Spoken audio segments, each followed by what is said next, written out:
aneka bahan burger seperti roti, patty, telur, dan lain-lain dalam sekali proses, sehingga burger akan lebih cepat matang dan disajikan, mudah digunakan dan dibersihkan.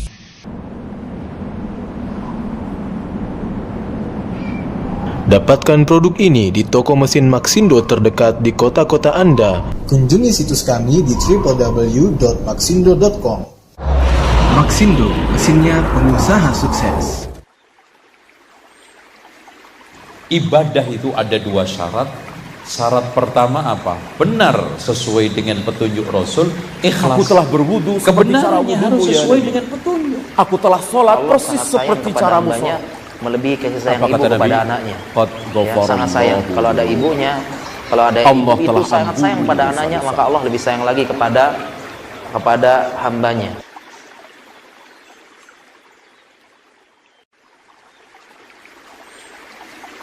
Ibadah itu ada dua syarat. Syarat pertama apa? Benar sesuai dengan petunjuk Rasul. Ikhlas. Aku telah berwudu kebenarannya harus sesuai dengan petunjuk. Bismillahirrahmanirrahim. Assalamualaikum warahmatullahi wabarakatuh. Alhamdulillah. Wassalatu wassalamu ala Rasulillah Muhammad ibn Amrillah wa ala alihi wa ashabihi wa mawalah wa man tabi'ahum bi ihsanin ila yaumil qiyamah. Wa ba'd. Hadirin jamaah Masjid Agung Al-Ukhwah Bandung yang Allah muliakan, para pendengar Radio Tarbiyah Sunnah Bandung, pemirsa beberapa stasiun TV dan para netizen. Alhamdulillah kita kembali berjumpa melanjutkan kajian kitab Syarah Al-Aqidah Al-Wasithiyah. Pertemuan terakhir kita kira-kira sebulan yang lalu sudah membahas tentang 3 jenis tauhid, dan tauhid yang pertama adalah tauhid ar-rububiyah. Tauhid ar-rububiyah adalah mengesahkan Allah dalam 3 hal. Pertama, dalam hal penciptaan, kedua dalam hal kekuasaan atau kerajaan, ketiga dalam hal pengaturan. Allah Esa dalam 3 hal tadi. Allah pencipta seluruh alam jagat raya ini, Allah menguasai, merajai seluruh alam jagat raya ini, dan Allah mengatur seluruh tatanan kehidupan di alam jagat raya ini, dan Allah esa dalam hal itu. Maka itulah yang disebut dengan tauhid ar-rububiyah. Dalil-dalil dan penjelasannya sudah kita terangkan di pertemuan yang lalu. Kita masuki jenis tauhid yang kedua, yaitu tauhid al-uluhiyah. Apa arti tauhid al-uluhiyah? Yaitu mengesahkan Allah dalam hal ibadah. Engkau hanya beribadah kepada Allah saja, tidak kepada yang lain, tidak kepada malaikat, kepada nabi, kepada wali, kepada orang tua, apalagi kepada syaitan, kepada binatang. Sebab ada orang yang menyembah binatang. Binatang dianggap sebagai sesembahan. Ada yang menyembah sapi, bahkan tikus, ada yang menyembah gajah, macam-macam. Tidak boleh kita menyembah kepada selain Allah. La ta'bud illallah wahdah. Jangan kamu beribadah kecuali hanya kepada Allah.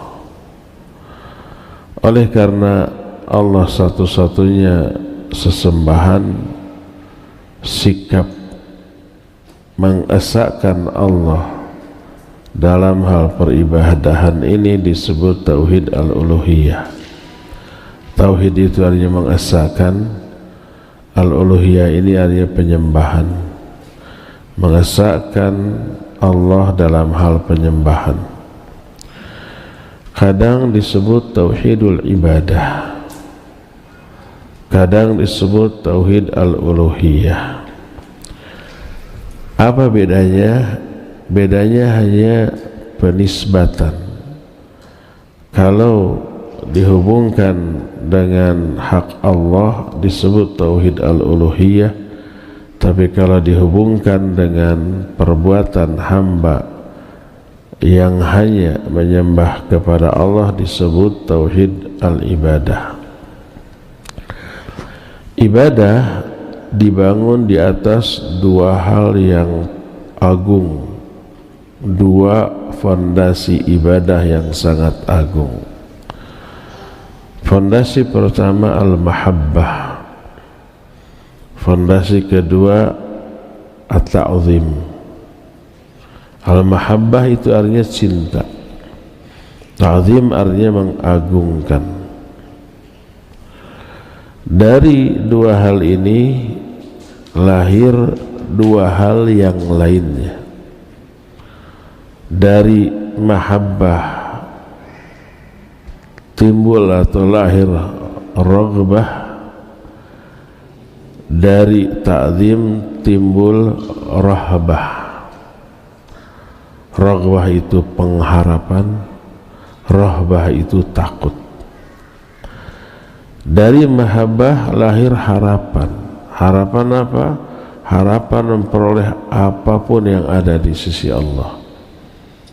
Memperoleh harapan, memperoleh cintanya, rahmatnya, pahalanya, ridhonya.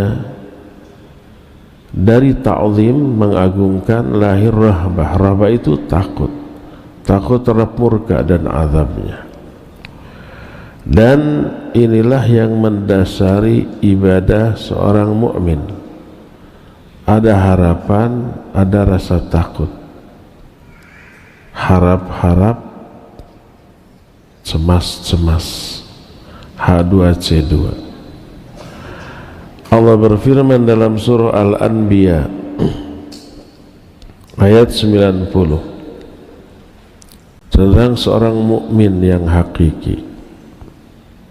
Kata Allah, innahum kanu yusari'una fil khairat wa yad'unana raghaban wa rahaba. Sesungguhnya orang mukmin sejati adalah mereka yang berlomba-lomba dalam kebaikan dan beribadah kepada kami raghaban wa rahaba, dengan penuh rasa harap dan penuh rasa cemas. Rasa harap lahir dari mahabbah, rasa cemas atau takut lahir dari ta'zim kepada Allah Azza wa Jalla. Oleh karena itulah maka ibadah berisi dua hal, yaitu perintah dan larangan. Melaksanakan perintah adalah ibadah, menjauhi larangan adalah juga ibadah. Perintah dibangun di atas raghbah. Raghbah itu harapan tadi. Ketika kita melaksanakan perintah, kita berharap memperoleh apapun yang Allah janjikan untuk para pelaku perintah tersebut.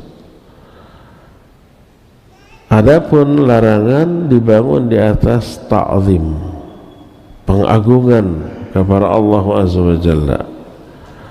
Maka dari pengagungan kepada Allah lahir sikap menjauhi seluruh yang dilarang, karena yang melarangnya itu sesuatu yang sangat diagungkan dan ditakuti. Maka apabila engkau mencintai Allah Azza wa Jalla, siapapun kita, kalau kita cinta kepada Allah, pasti kita mengharapkan apa-apa yang ada di sisi Allah, mengharapkan apapun yang bisa menyampaikan kita kepadanya, lalu mencari jalan dan cara untuk bisa sampai kepada Allah. Dan satu-satunya cara untuk bisa sampai kepada Allah adalah dengan melakukan ketaatan kepadanya dalam bentuk sesempurna yang bisa kita lakukan. Jadi cinta melahirkan ketaatan, karena ketaatan adalah satu-satunya cara untuk bisa meraih apa-apa yang ada di sisi Allah yang kita cintai. Sebaliknya, idza 'azzamtahu, kalau engkau mengagungkan Allah, khifta minhu, kamu akan takut kepada Allah. Kalau sudah takut, idza hamamta bi ma'siyah, ishta'arta 'azamatul khaliq Azza wa Jalla. Kalau kamu sudah takut kepada Allah, lalu suatu saat muncul keinginan untuk berdosa dan bermaksiat, langsung muncul terbayang keagungan Allah Azza wa Jalla, lalu takut, lalu menghindar. Ini yang terjadi pada diri Nabiullah Yusuf alaihi salatu wassalam. Ketika di dalam hatinya ada keinginan untuk maksiat, maka langsung terbayang keagungan Allah, lalu menghindar. Sebagaimana firman Allah dalam surah Yusuf dalam ayat yang ke-24, ketika Yusuf digoda, dipaksa oleh seorang wanita yang memiliki daya tarik berlipat-lipat. Pertama, secara fisik dia cantik jelita, dia itu gelisna kabina-bina, gelisna kawanti-wanti, endahna kabina-bina. Itu kondisi asal dari wanita yang menggoda Yusuf. Kedua, sudah bahan dasarnya cantik, dia dangdan satakar kebek, karena sengaja mau memikat.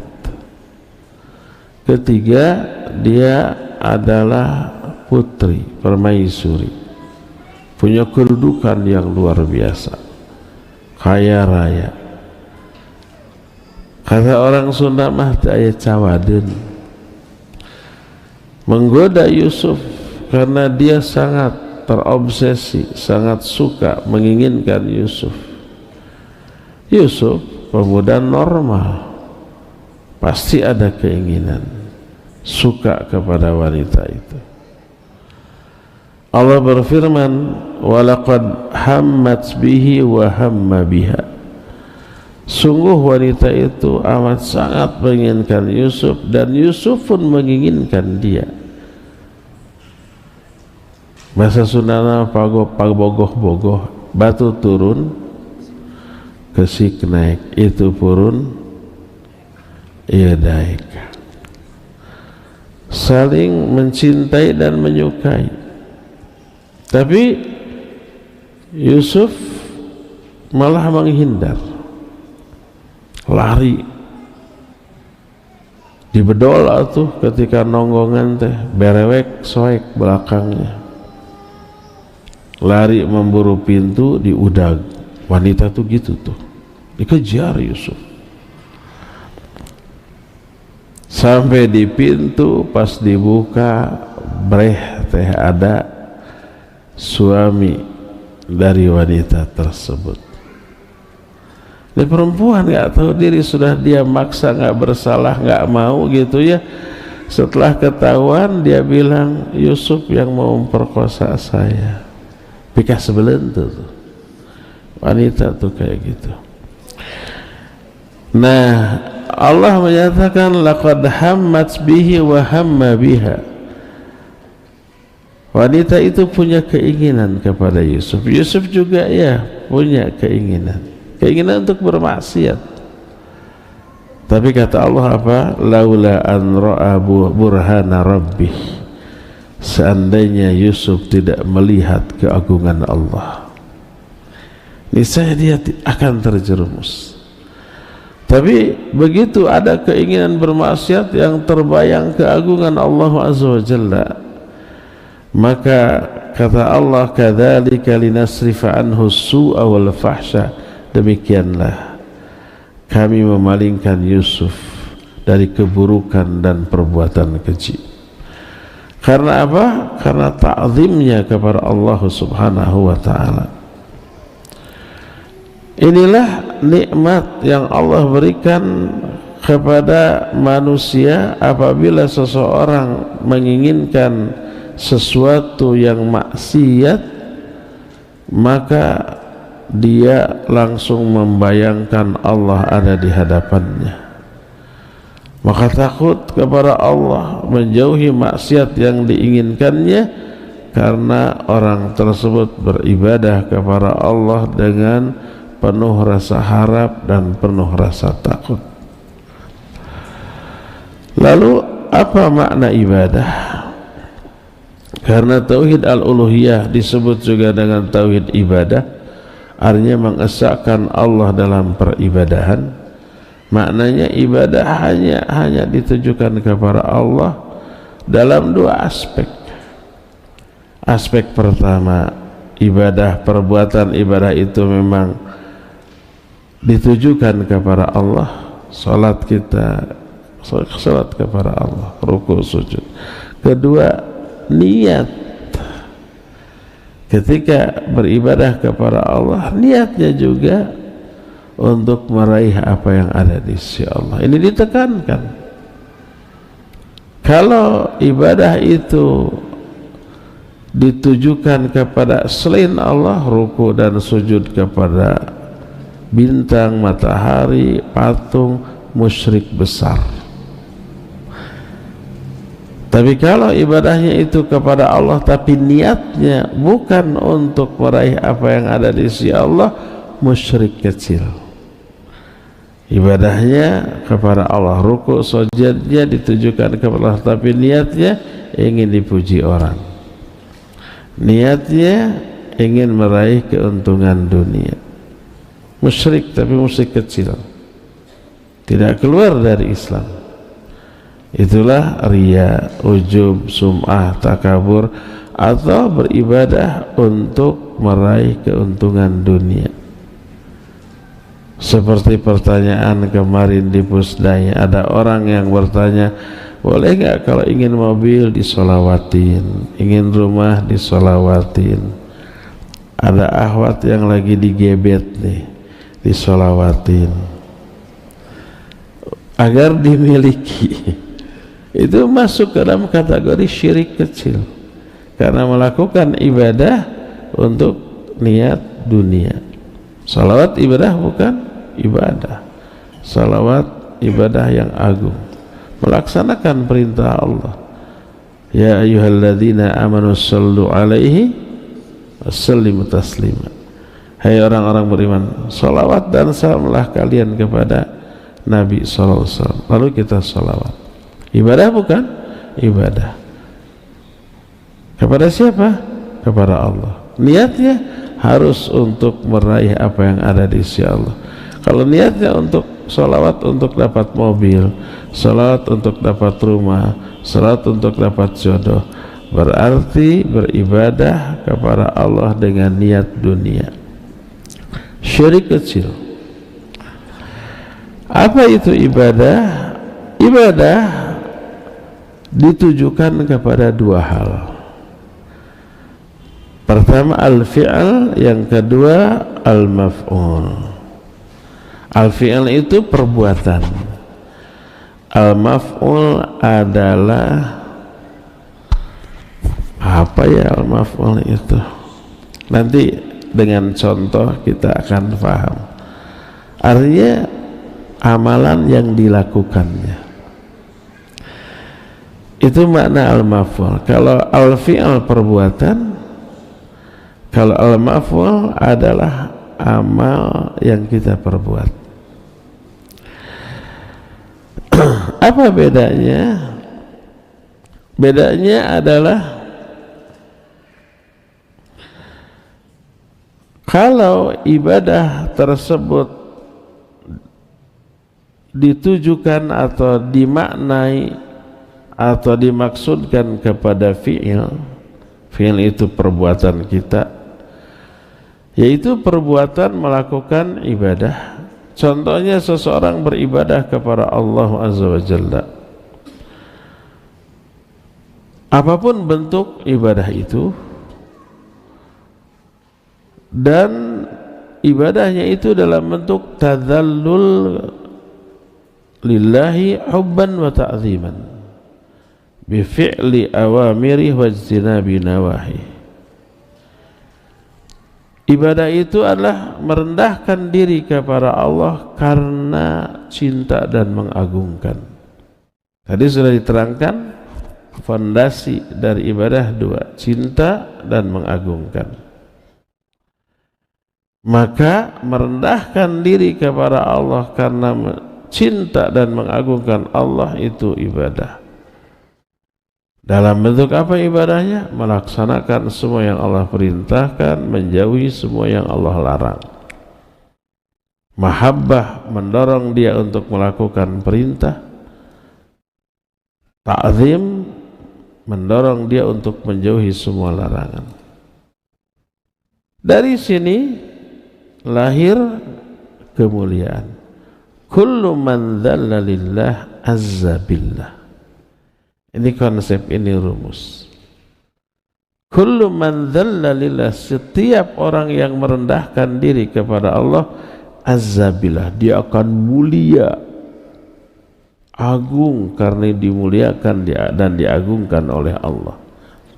Semakin seorang merendahkan diri di hadapan Allah, Allah akan semakin angkat derajat kemuliaannya. Allah berfirman, walillahil izzatu walirrasuli walil mu'minin.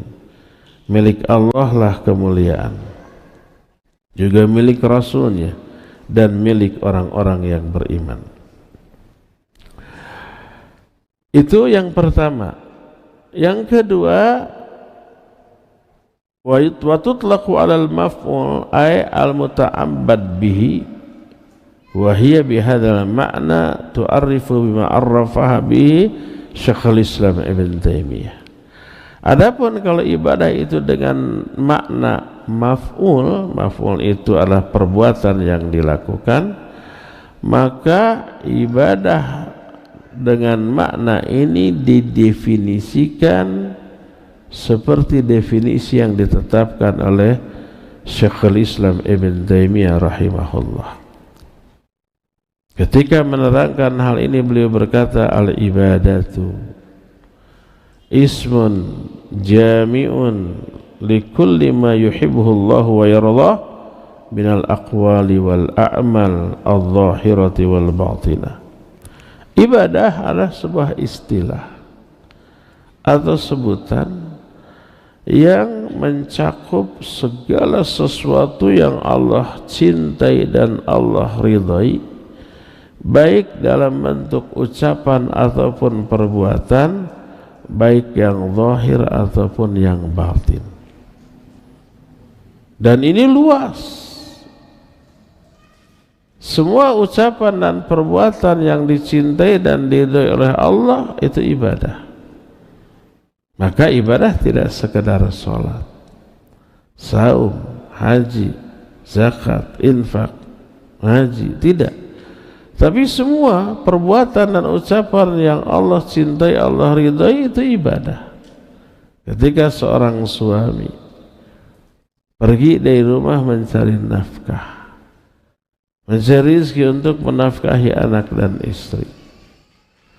Perbuatan itu dicintai dan diridhai oleh Allah enggak? Iya. Karena dia melaksanakan perintah Allah, fantashiru fil ard wabtaghu min fadlillah. Keluar kamu dari rumah, bertebaranlah di muka bumi, cari rezeki Allah. Perintah Allah itu. Maka ketika seorang suami pergi dari rumah untuk mencari rezeki, untuk menafkahi anak dan istri, maka itu melaksanakan perintah Allah, itu ibadah. Karena itu dicintai dan diridhai oleh Allah, ibadahnya agung. Sampai Ibnu Abbas, Ibnu Mas'ud menyatakan, talabul halali jihadun. Mencari rezeki yang halal itu jihad. Ini menunjukkan agungnya. Kita ketemu orang, lalu ekspresi kita ramah, friendly, biar marahmai. Itu dicintai oleh Allah? Iya, dicintai oleh Allah. Diridhai, itu ibadah. Terus kita bertanya dengan lemah lembut, assalamualaikum, kaif halak, kumaha damang, apa kabar, priben. Itu bahasa Cirebon. Saya bisa bahasa Cirebon tapi cuma itu-itunya aja. Artinya apa kabar? Rawayu. Bahasa Jermannya apa? Ich liebe dich. Itu mah I love you ya. Lupa lagi. Wie heißt du? Wie heißt du itu siapa nama kamu ya? Wie heißen Sie? Siapa nama kamu atau apa kabar lah? Lupalah. 40 tahun yang lalu. Itu dicintai oleh Allah ya, diridhai oleh Allah ya. Itu ibadah. Itu yang zahir, yang batin umpamanya husnudzon kepada orang. Kalau suudzon amalan batin tapi dosa. Ijtanibu katsiran minadh-dhon, inna ba'dadh-dhanni itsm. Jauhi kebanyakan prasangka. Iyyakum wadh-dhanna fa inna adh-dhanna akdzabul hadits. Jauhi oleh kamu suudzon. Karena dzon itu sedusta-dusta ucapan. Maka kita husnudzon. Husnudzon itu dalam hati, amalan hati, namanya juga dzon. Itu ibadah. Dan seterusnya, ya. Nah, oleh karena itu, maka ibadah yang kita lakukan apapun bentuknya, baik zahir ataupun batin, lisan ataupun perbuatan, wajib di dalamnya terkandung tauhid. Artinya hanya dilakukan karena Allah, meraih apa yang ada di sisi Allah, dan dilakukan karena melaksanakan perintah Allah. Tak boleh ditujukan kepada selain Allah. Salat, saum, zakat, haji, doa, nazar, dan seterusnya. Kalau orang salat atau umpamanya saum tapi bukan karena Allah, kenapa kamu salat? Biar kaya raya. Kenapa kamu rajin tahajud, rajin saum Senin Kamis? Biar karirnya naik terus, biar dagangannya laku keras. Berarti ibadah yang Allah syariatkan tapi diniatkan untuk niat selain karena Allah Azza wa Jalla, rusak tauhidnya. Termasuk salawat tadi, itu ibadah agung tapi diniatkan agar dapat mobil, agar dapat rumah, agar dapat keuntungan duniawi, itu rusak akidahnya. Kalau ada yang bertanya, ma huwa dalil ala anna Allah munfaridun bil uluhiyah? Mana dalilnya bahwa Allah esa dalam hal uluhiyah? Maksud esa dalam al-uluhiyah itu Allah lah yang layak disembah satu-satunya, tidak ada yang lain. Jawabannya banyak. Di antaranya nih Al-Quran surah Al-Anbiya 25, Allah menyatakan, wa ma arsalna min qablika min rasulin illa nuhi ilaihi annahu la ilaha illa ana fa'budun. Tidaklah kami mengutus seorang rasul pun sebelum engkau, hai Muhammad, kecuali kami wahyukan ke semua rasul tadi bahwa tidak ada sesembahan yang hak selain aku, maka sembahlah oleh kalian aku. Ini dalil yang pertama, Allah satu-satunya sembahan. Dalam An-Nahl 36 Allah berfirman, walaqad ba'atsna fi kulli ummatin rasulan an i'budullaha wajtanibut taghut. Dan sungguh kami telah utus ke setiap umat seorang rasul. Setiap umat diutus satu rasul. Yang rasul itu menyerukan, sembahlah kalian Allah, jauhi taghut. Makna taghut di sini kullu ma ubida min dunillahi wa huwa radin. Segala sesuatu yang diibadati selain Allah dan dia ridha diibadati. Itu taghut. Contohnya siapa? Contohnya adalah ya jelas setan. Diibadati senang. Kalau zaman baheula Fir'aun senang diibadati, malah memerintahkan yang enggak ibadah kepada dia disiksa. Raja Namrud juga demikian. Ya, raja yang berkuasa pada zaman Ashabul Kahfi juga demikian. Taghut itu semuanya. Karena mereka disembah dan ridha disembah. Adapun yang disembah tapi enggak ridha bukan taghut. Contohnya para malaikat. Ada yang menyembah malaikat? Ada. Mereka ridha? Pasti tidak ridha, bukan taghut. Para nabi, ada yang disembah? Ada. Nabi Isa disembah, Uzair disembah, bahkan Nabi Muhammad SAW ada juga yang menyembahnya. Mereka bukan taghut karena pasti tidak ridha. Para wali Allah ada yang disembah setelah kematiannya, sujud ke kuburannya. Ridha enggak mereka? Pasti wali Allah itu tidak ridha. Ada orang yang bersujud ke kuburannya, maka mereka bukan taghut. Jadi taghut itu segala sesuatu yang disembah selain Allah dan dia ridha. Itu salah satu makna taghut. Makna yang lainnya banyak. Sudah kita jelaskan. Ada taghut dengan makna dukun, ada taghut dengan makna hakim yang tidak menghukum dengan hukum Allah, ada taghut dengan makna macam-macam ya. Allah berfirman, wa'budullah wajtanibut taghut. Ibadah kepada Allah, sembahlah hanya Allah dan jauhi taghut. Ini menunjukkan Allah harus diesakan di dalam hal penyembahan. Juga dalam Ali Imran ayat 18 Allah berfirman, syahidallahu annahu la ilaha illahu wal malaikatu wa ulul ilmi qa'iman bil qist la ilaha illa huwar rahmanur rahim. Kata Allah, Allah bersaksi bahwa tidak ada sesembahan yang hak selain Dia. Juga para malaikat menyaksikan hal itu dan orang-orang yang berilmu. Qa'iman bil qist, yang mengamalkan ilmunya, menegakkan keadilan dengan ilmunya.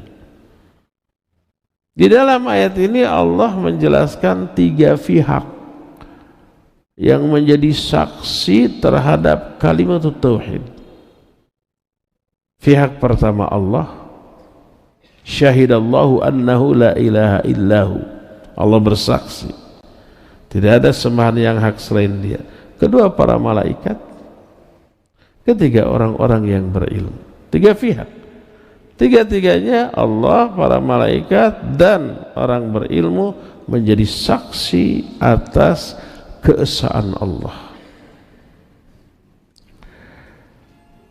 Seandainya tidak ada keutamaan ilmu yang lain kecuali hanya ini saja,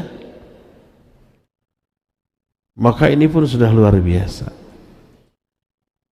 Seseorang disatu golongankan dengan Allah dan para malaikat dalam hal menjadi saksi atas keesaan Allah karena ilmunya. Qa'ima wa ulul ilmi qa'iman bil qist, dan orang-orang berilmu. Dan ini menunjukkan keutamaan ilmu yang semoga Allah Azza wa Jalla memasukkan kita semua ke dalam golongan mereka.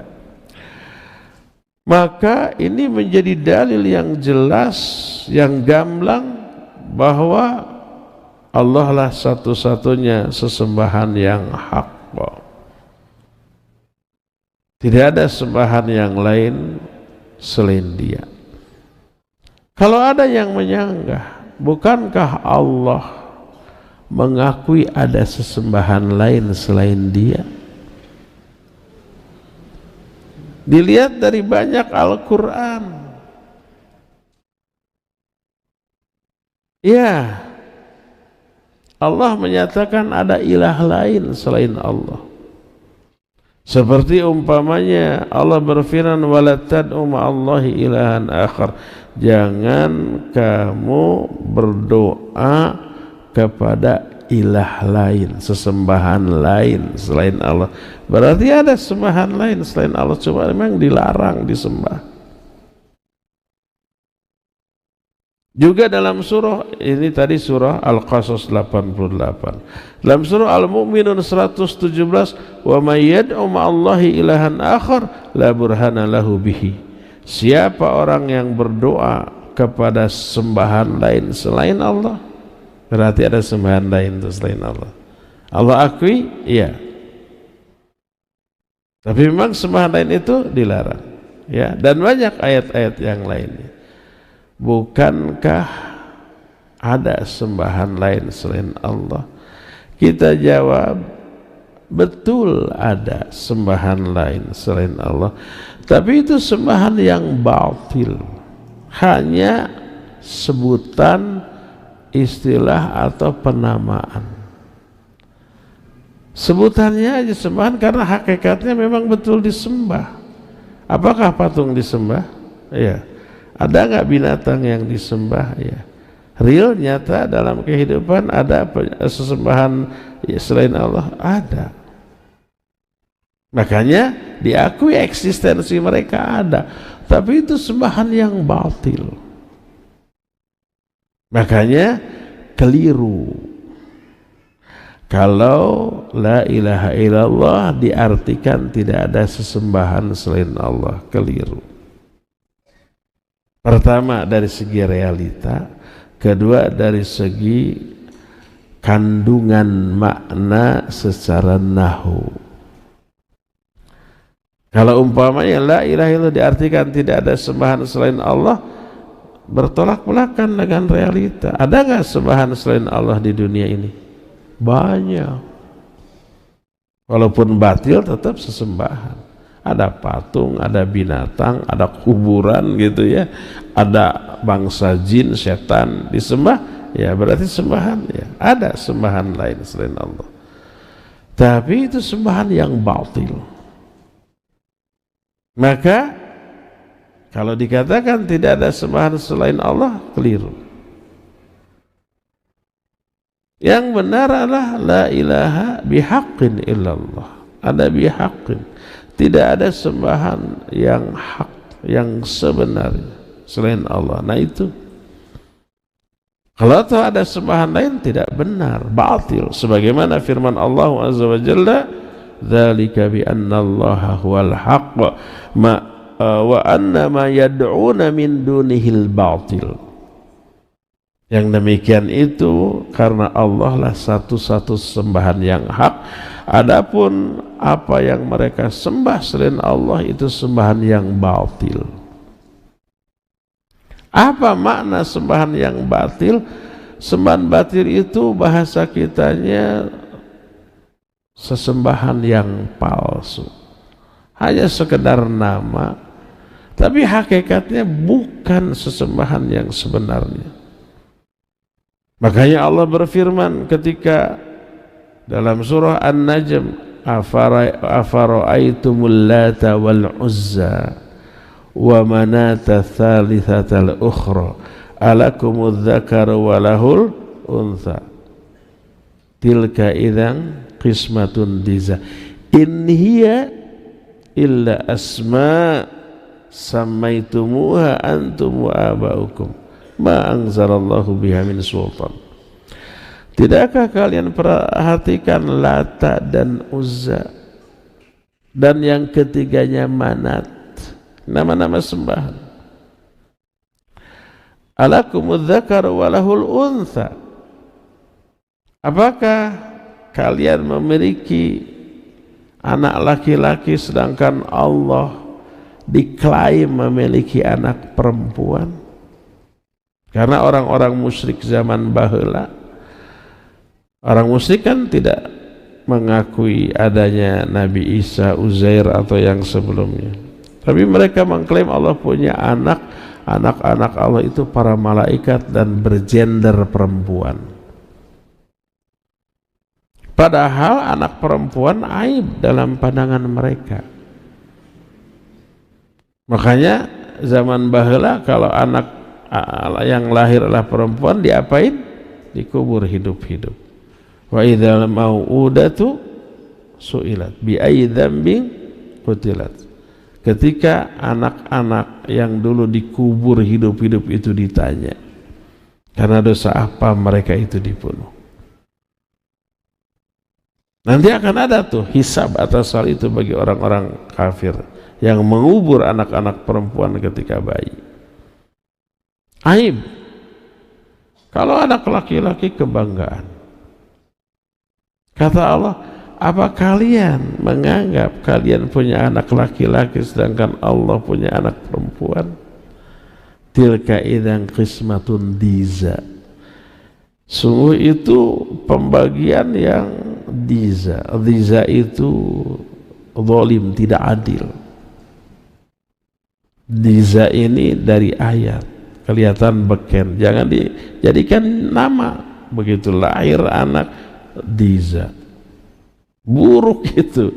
Tilka idzan qismatun diza. Itu tidak adil, pembagian yang tidak adil. Oleh karena itulah maka Allah menyatakan in hiya illa asma Lata, Uzza, Manat, Hubal dan banyak lagi. Itu tiada lain kecuali sekedar nama. Samaitumuha antum wa abaukum, yang kalian berikan juga oleh bapak-bapak nenek moyang kalian, kalian berikan kepada sembahan kalian. Sekedar nama. Ilah, sesembahan, sekedar istilah. Ma'anzalallahu bihi min sultan. Allah tidak menerangkan keterangan dalam hal itu. Oleh karena itulah, walaupun namanya sesembahan, sekedar nama, hakikatnya bukan sesembahan. Hakikatnya dia benda mati yang tak bisa memberi madarat ataupun manfaat untuk dirinya, apalagi untuk orang lain, untuk para penyembahnya. Berdasarkan hal itulah maka semua sesembahan selain Allah Azza wa Jalla adalah sesembahan yang batil. Maka la ilaha illallah maknanya la ilaha bihaqqin illallah.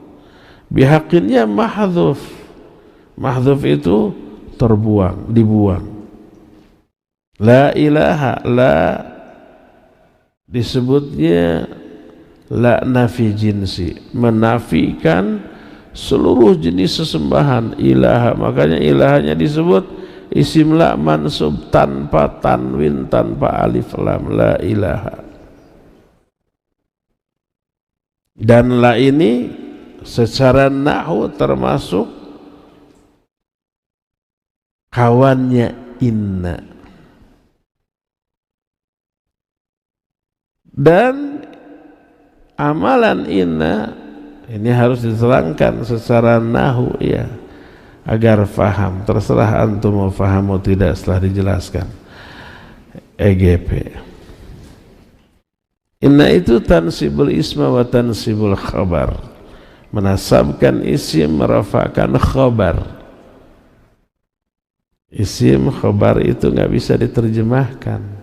Kalau diterjemahkan menjadi lain maknanya. Ini mah istilah dalam ilmu nahwu. Isim itu kata benda, khabar juga kata benda, cuma khabar itu yang menerangkan, DM yang diterangkan, yang menerangkan. Umpamanya ana muslimun, saya seorang muslim. Ana ini disebut mubtada, muslimun khabar atau isim. Ana ini DM, saya yang diterangkan, muslim yang menerangkan.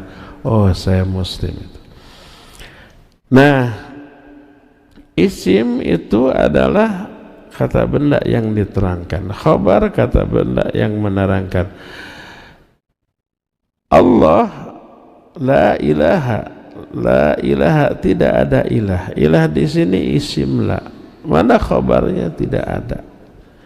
Khabarnya mahdhuf bihaqqin.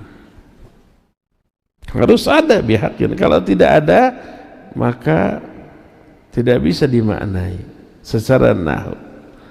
Makanya terjemahan yang benar dari la ilaha illallah adalah tidak ada sembahan yang hak selain Allah. Ada gering sembahan, itu mah batil. Itu patung matahari bulan, itu iya sembahan tapi batil. Makanya harus ada bihaqqinnya itu. Kalau enggak ada bihaqqin, secara nahwu jadi keliru, secara realita juga jadi salah. Karena kalau diterjemahkan tidak ada sembahan tidak ada sembahan selain Allah, bertolak belakang dengan kenyataan. Ada banyak sembahan selain Allah. Kuburan disembah, patung disembah, jin disembah, pohon disembah, matahari, bintang, bulan disembah. Itu sesembahan, tapi itu batil, ya.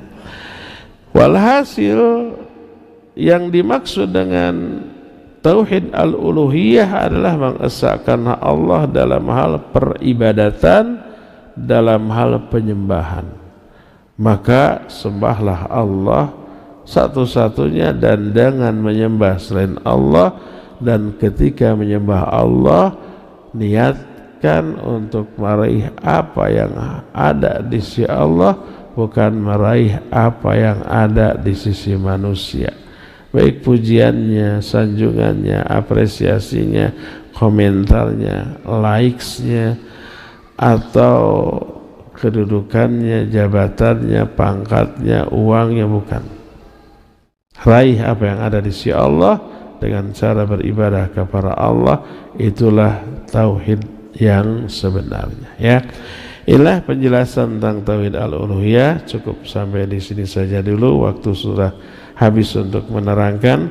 Kita tinggal masuki sesi tanya jawab. Wassallallahu ala nabiyina Muhammadin wa ala alihi wa ashabihi wasallam.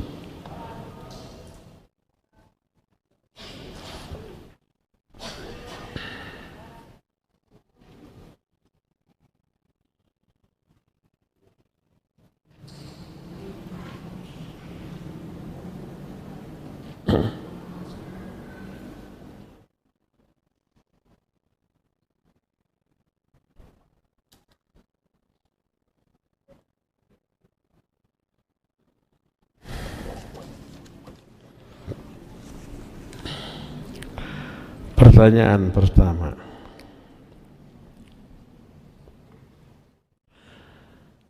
di dalam majlis ta'lim malaikat turun dan mengelilingi majlis tersebut. Bagaimana kalau di majlis itu ada foto atau gambar manusia, gambar makhluk hidup? Rasul SAW bersabda, innal malaikata la tadkhulu baitan fihi suwar. Para malaikat tidak akan masuk ke sebuah rumah yang di dalamnya ada gambar. Bagaimana hukum yang selalu mengakhirkan sholat sunnah, baik tahajud atau duha, dikerjakan setengah jam sebelum waktu sholat wajib. Dan bagusnya sholat tahajud dikerjakan berjamaah suami istri atau tidak. Ya, sholat duha yang paling baik adalah menjelang duhur jam 11. Karena Rasul SAW menyatakan sholatul awabin hina tarfadul fisal. Sholat awabin itu sholat duha dilakukan ketika anak unta kepanasan. Itu sudah menjelang zuhur sekitar jam 11. Itu yang terbaik.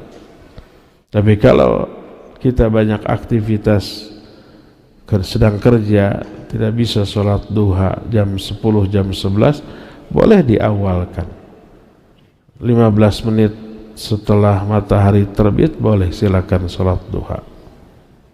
Tapi kalau kita nganggur di rumah, nggak ada kegiatan, ingin sholat duha, terbaik lakukan sekitar jam 11-an.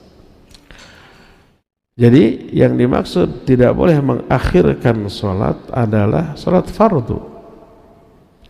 Tahajud ya sepertiga akhir malam sampai menjelang subuh ya. Saat itu Allah turun ke langit dunia dengan makna yang layak bagi kemuliaan dan keagungan Allah Azza wa Jalla. Jadi yang dimaksud mengakhirkan sholat adalah hal yang buruk dan terlarang. Maksudnya mengakhirkan sholat fardu, sholat subuh umpama jam 5:30, sholat duhur gitu jam 5:30, maghrib 5:30, itu yang dosa ya. Apakah sholat tahajud sebaiknya dilakukan berjamaah suami istri?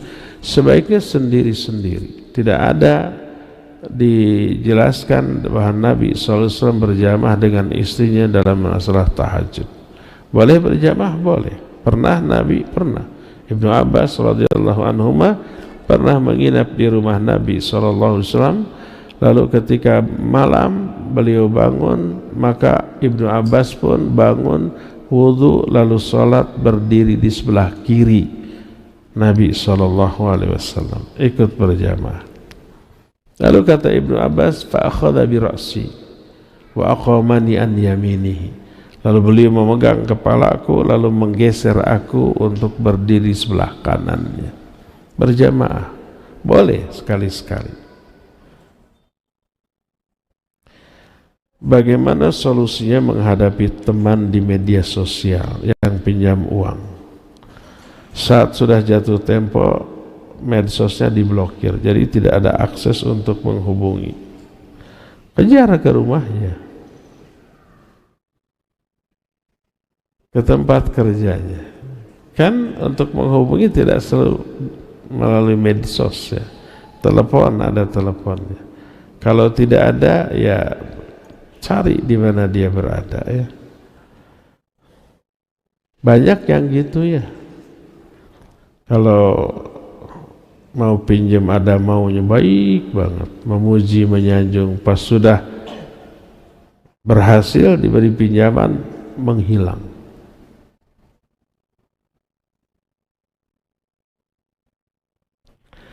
Jazakallah, jazanya kurang alif ya.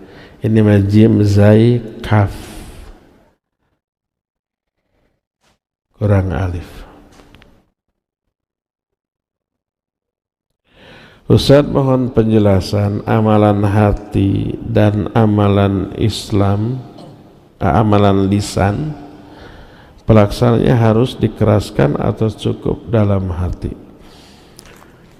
Amalan hati adalah amalan-amalan yang tidak bisa diwakili oleh lisan ataupun oleh anggota badan. Contohnya apa?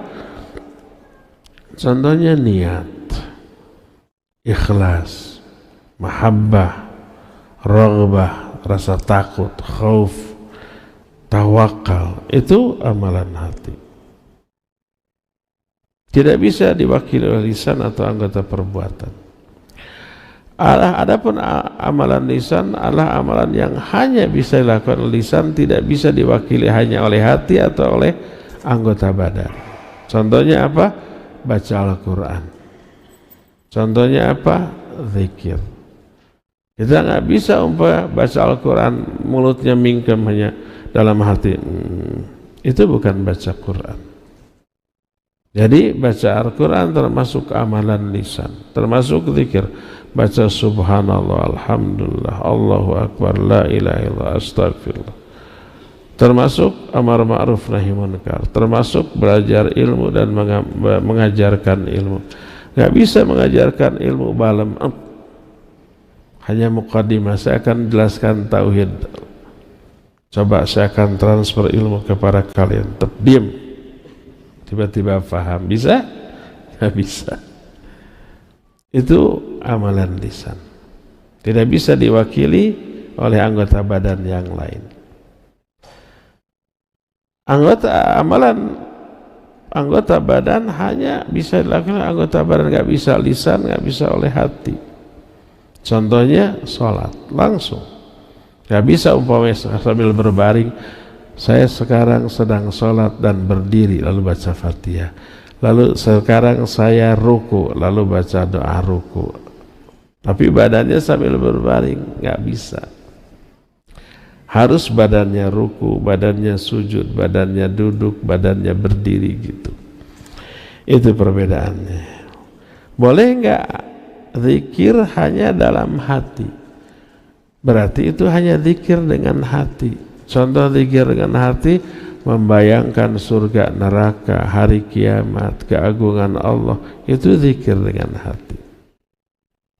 Padahal zikir adalah amalan pokok bagi lisan. Tidak boleh umpamanya kita baca Al-Quran atau zikir atau baca doa-doa di dalam sholat hanya dalam hati, masuk takbir dalam hati, Allahu Akbar, itu ya, baca iftitah Fatihah dalam hati, nggak ada gerakan lisan, nggak boleh. Karena zikir termasuk bacaan sholat adalah amalan pokok bagi lisan, tapi hati harus ikut menghayati. Lebih baik mengucapkan doa secara lisan tapi tidak dihayati oleh hati daripada dibaca dalam hati tapi lisan tidak bergerak. Dua-duanya buruk. Yang terbaik lisan mengucapkan, hati menghayati. Itu yang terbaik. Jadi amalan lisan tidak bisa diwakili oleh hati.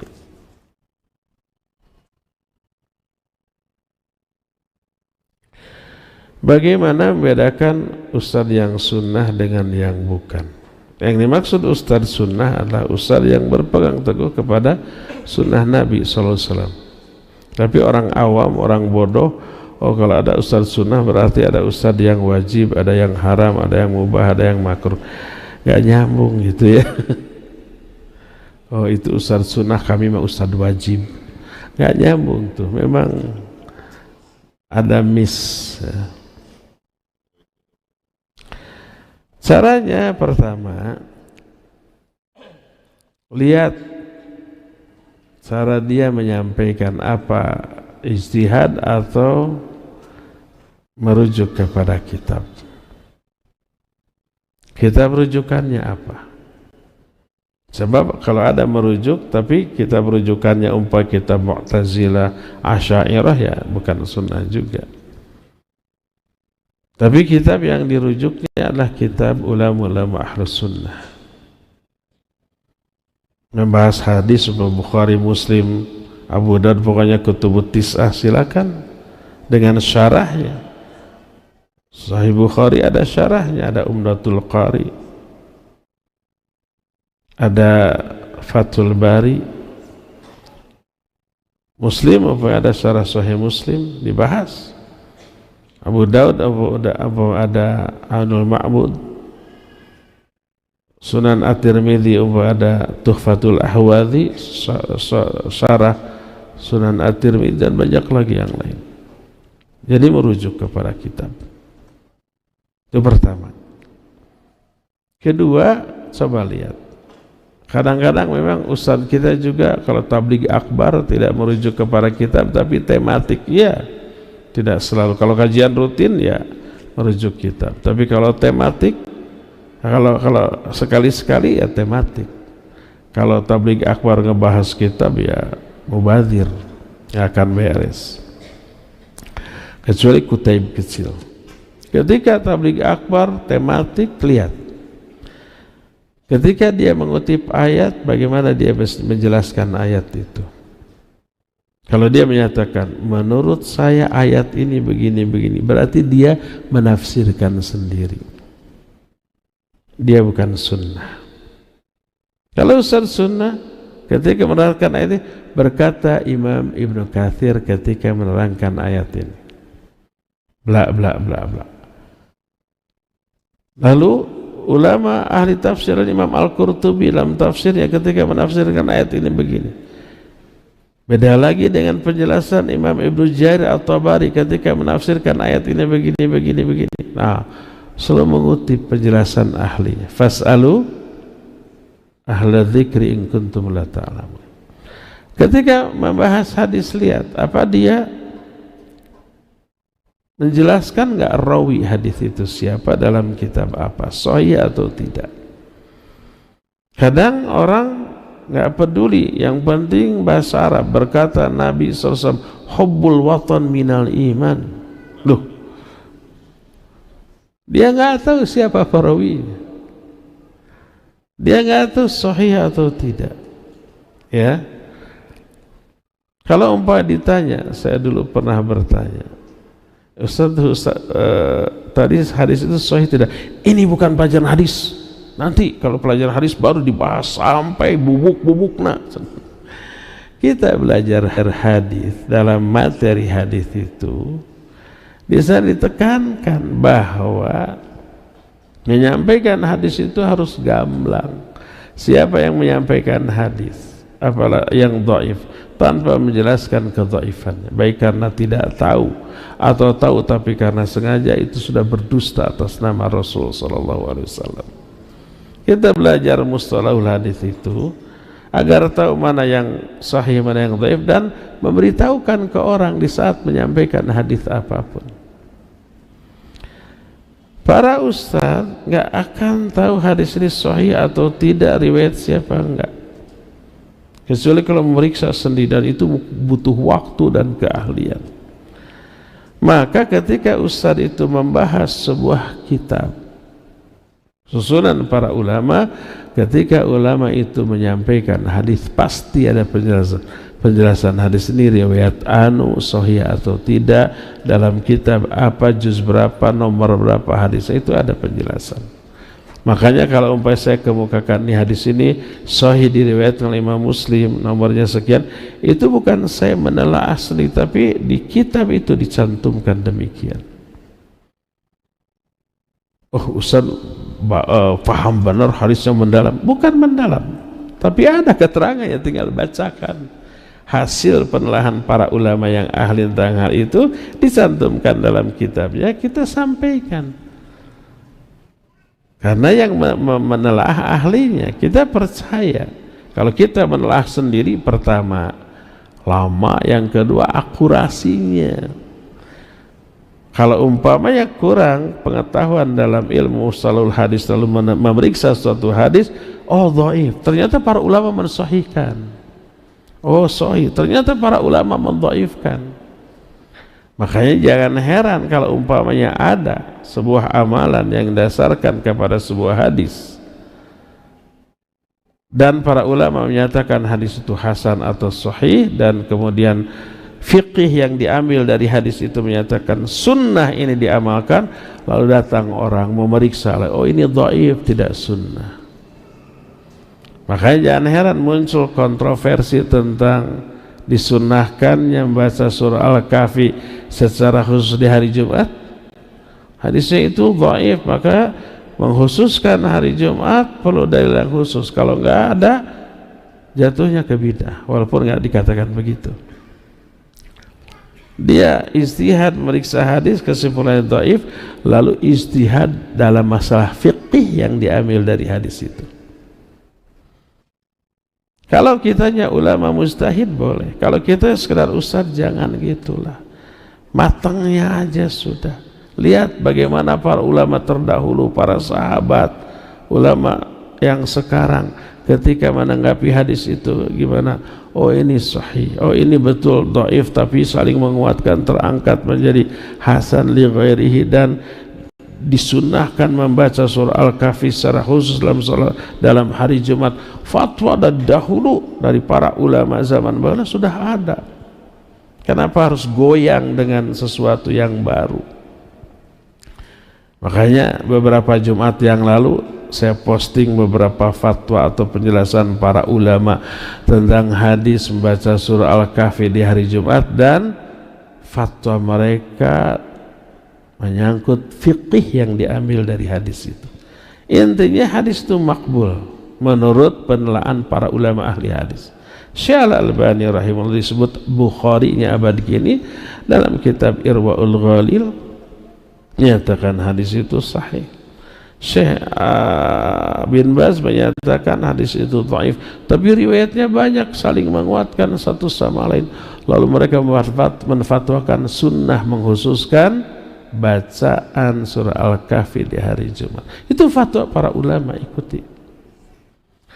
Nah, jadi para ustadz yang sunnah selalu membawakan penjelasan ahlinya, bukan ijtihad sendiri.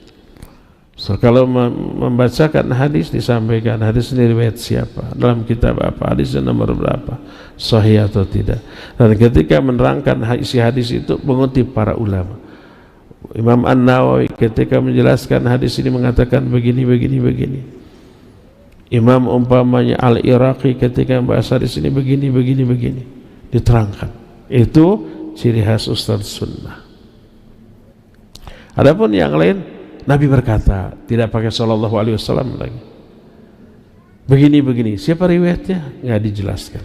Sahih atau tidak? Duka teh teuing. Mungkin dia juga nggak tahu apa itu hadis sahih atau tidak. Yang penting bahasa Arab. Nah itu ya.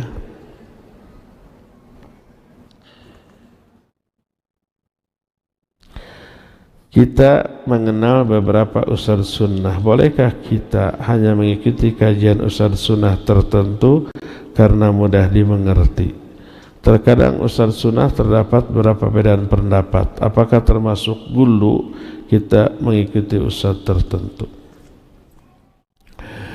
Iya, tentu saja banyak ustadz sunnah, tapi kadang ada ustadz sunnah yang penjelasannya ngejelimet membuat kita tidak faham atau salah faham.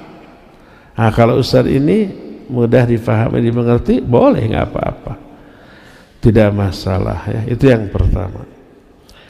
Terus yang kedua, banyak perbedaan pendapat di kalangan para ustadz. Iya, jangankan para ustadz, para ulama zaman baheula berbeda pendapat. Tapi perbedaan pendapat ini hanya masalah fiqih, furu'. Masalah akidahnya, tauhidnya, manhajnya sama. 4 madhab, Imam Abu Hanifah, Imam Malik, Imam Syafi'i, Imam Ahmad, akidahnya, tauhidnya semuanya sama, nggak ada perbedaan. Perbedaan baru dalam masalah fikih. Tapi perbedaan masalah fikih tidak mengeluarkan mereka dari ahlus sunnah. Mereka ahlus sunnah. Maka para ustadz akidahnya, tauhidnya pasti sama. Adapun fikihnya iyalah berbeda, nggak masalah. Terus ustadz mana yang kita ikuti? Bukan ustadznya, tapi dalilnya. Dalil mana yang menurut kita lebih kuat? Ini umpamanya ada 2 ustadz yang berbeda. Ini begini, itu begitu. Kita pelajari, kenapa ustadz ini begini? Oh, dalilnya ini. Kenapa ustadz itu begitu? Oh, dalilnya ini. Bandingkan. Ambil yang menurut kita lebih kuat dalilnya dan tetap ihtiram. Hormat, menghargai pendapat yang kita tidak ambil. Di kalangan para ustadz yang berbeda, apakah ketika berbeda pas bertemu mereka berantem? Tidak. Berbeda sholat, pagi gigir-gigir, nggak masalah. Contohnya terus terang ya, saya kalau sami Allah liman hamidah Rabbana walakal hamdu begini, sedekap. Karena dalil yang sampai kepada saya dua-duanya sudah saya pelajari, ini yang lebih kuat. Tapi ketika ada di samping saya ngarumbai, nggak masalah, silakan. Tahu nggak Syekh Al-Albani rahimahullah dan murid-muridnya menyatakan sami Allahu liman hamidah kesini itu bid'ah dhalalah. Makanya mereka ke bawah. Saya sholat di samping para murid Syekh Al-Albani, di samping Syekh Ali Hasan Al-Athari, di samping Syekh Masyhur Hasan Salman. Sami Allah liman hamidah, saya ke sini, mereka ke bawah. Apa setelah salam langsung ditegur, kenapa kamu begitu? Enggak, pada maklum, pada faham sudah. Kita masing-masing beramal sesuai dengan keilmuan masing-masing. Ilmu yang sampai ke saya begini, ilmu yang sampai kepada dia begitu, ya nggak bisa dipaksakan, harus sama ya, selama dalam masalah fikih. Jadi dalam masalah fikih ambil. Apakah kalau fikih kita berbeda dengan ustadz itu, kalau ada kajian dia nggak perlu hadir? Hadir tetap. Ketika menyangkut masalah akidahnya, manhajnya, tauhidnya, dia menjelaskan begitu, dengar, itunya lurus. Kalau dia membahas masalah fikih, dengar juga. Kalau umpamanya kita terima, silakan amal. Kalau kita umpamanya tidak terima karena ada argumen, nggak perlu diterima, silakan amalkan yang menurut kita lebih kuat dalilnya. Tapi tidak anti kepada orang, tetap duduk bermajlis. Guru dengan murid beda madhab banyak. Syekhul Islam Ibn Taimiyah madhab fiqihnya Hambali. Murid-muridnya seperti Imam Ibnu Katsir, Imam Ibnu Qayyim. Itu Syafi'i, guru dengan murid beda madhab dalam masalah fikih. Apakah mereka saling benci? Enggak, saling menghormati ya, enggak masalah. Beda masalah fikih tidak boleh membuat kita saling bermusuhan gitu, saling menyesatkan, nggak boleh.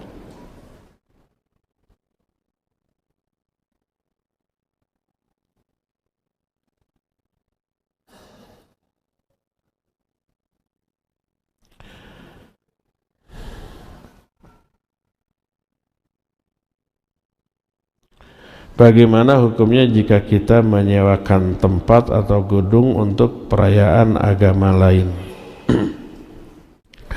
Kalau kita tahu bahwa kita punya gedung, lalu disewa untuk umpamanya perayaan atau untuk acara yang menyimpang dari agama, dan kita tahu tidak boleh. Tidak boleh menyewakan. Menyewakannya berarti ta'awun 'alal itsmi wal 'udwan.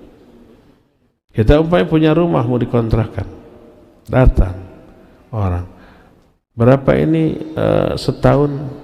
50 juta, saya bayar 100 juta. Oh boleh, tapi untuk bank jangan. Ta'awun 'alal itsmi wal 'udwan. Ini mau saya jadikan tempat prostitusi, oh jangan, walaupun mahal. Ini mau saya jadikan diskotik nanti, oh jangan, walaupun mahal. 1 miliar lah, jangan, walaupun 1 triliun juga ya. Karena ta'awun 'alal itsmi wal 'udwan. Tapi kalau kita tidak tahu, saya mau sewa rumah ini, boleh, silakan. Ternyata dipakai tempat judi di luar ini kita, maka kita tidak dosa ya. Tapi bagaimana? Ya komplain, saya kalau pakai judi lebih baik batal, kembalikan uangnya. Jadi kalau umpamanya kita tahu bahwa dia mau menggunakan fasilitas yang kita miliki, baik pinjam ataupun sewa, untuk sesuatu yang batil, tidak boleh. Kalau kita tidak tahu, maka tidak apa-apa. Seperti contoh kita jual pisau, ada yang beli, silakan. Tapi kalau dia bilang beli pisau saya mau nodong orang, nggak boleh dijual. Tapi kalau mau umpamanya saya beli untuk ngiris bawang, silakan. Ternyata dipakai nodong, itu bukan dosa kita, karena kita tidak tahu bahwa itu untuk kejahatan ya. Wallahu a'lam.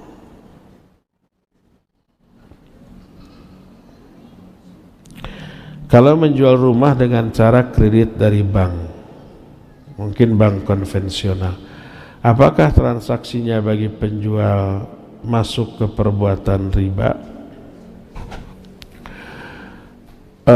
Yang melakukan perbuatan riba adalah pihak pembeli dan pihak bank, leasing.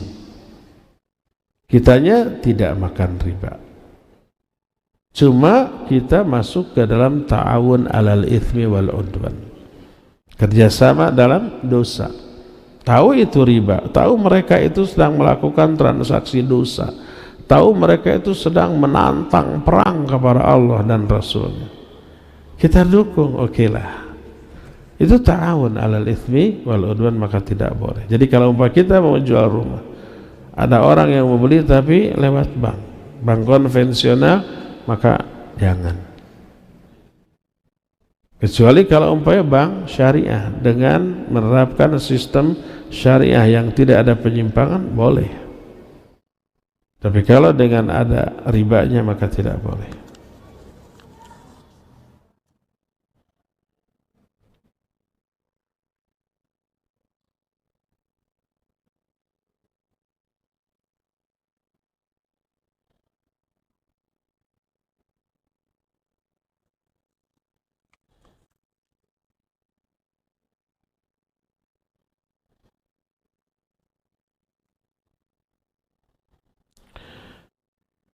Bolehkah ke tempat kajian yang diadakan di masjid membawa hewan peliharaan seperti kucing? Saya tadi lihat ada kucing itu gitu nyindir. Ya, hukum asal membawa binatang peliharaan yang tidak najis boleh saja, tapi dikhawatirkan dia buang air. Kapan? Beberapa bulan yang lalu saya lagi gini, datang kucing langsung sampai kena ke saya juga ya. Jadi karakter kucing jantan kalau datang ke sebuah tempat yang baru, dia selalu mengencingi untuk memberi tanda. Konon katanya dia kencing itu ada dua. Pertama itu daerah kekuasaan dia, yang kedua itu meninggalkan jejak bagi kucing betina yang sedang birahi. Yang sedang birahi, oh ada bekas kencing ikhwan nih, lalu diikuti, bisa begitu. Nah itu selalu begitu. Maka kalau bawa kucing jantan, hati-hati tuh. Tadi saya sudah sempat curiga, jangan-jangan kesini nggak ada ya. Jadi kalau mengganggu jangan. Kalau dikhawatirkan mengotori masjid jangan. Kalau diyakini tidak mengganggu, tidak mengotori, boleh ya. Terakhir ya,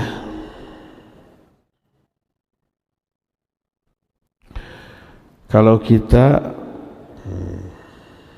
apa ini, ikut baca Al-Fatihah, diniatkan buat anak supaya soleh, punya adab dan berbakti, termasuk syirik kecil apa tidak? Kita baca surah Al-Fatihah. Kalau kita niat baca Al-Fatihah untuk menjadi anak yang soleh, bukan begitu. Didik, kasih contoh, diajari, didoakan.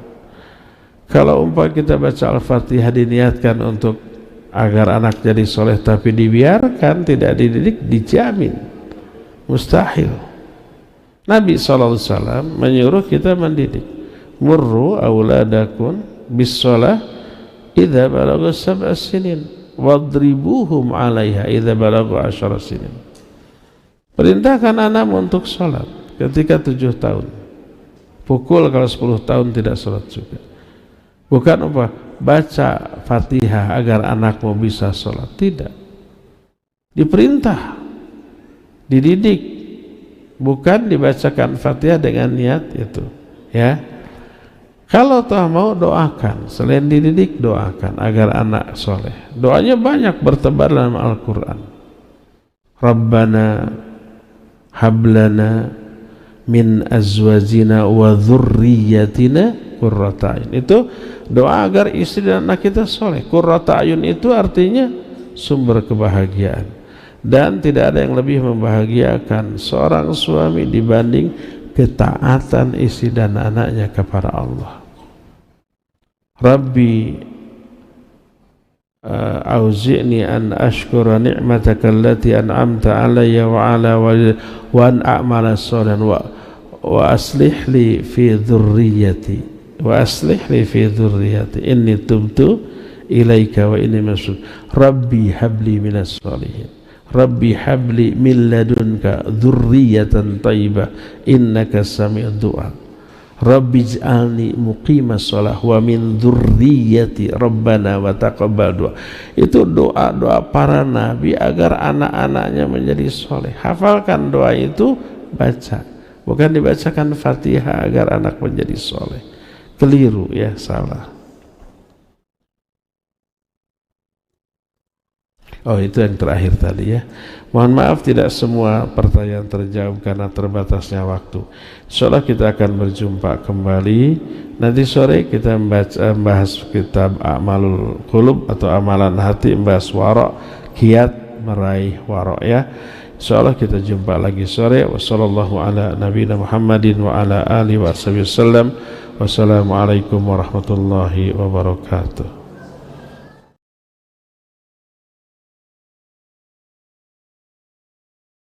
Alat cetak long potato tipe MKS PS630 dari Maxindo untuk membuat jajanan long potato yang populer dengan cara yang mudah, praktis, dan hasil lebih memuaskan. Cocok untuk penggunaan skala usaha, mulai dari konsep street food hingga cafe, dengan desain yang kompak dan elegan. Body stainless steel berkualitas tinggi, didesain untuk handle dan tuas yang mudah dioperasikan dan cepat, dengan cetakan yang presisi. Dilengkapi juga dengan kop kaca pada bagian kaki sehingga alat tidak bergeser ketika dioperasikan. Hasil cetakan adonan long potato akan langsung keluar ketika tuas ditekan dan langsung digoreng. Awet dan higienis, mudah dibersihkan.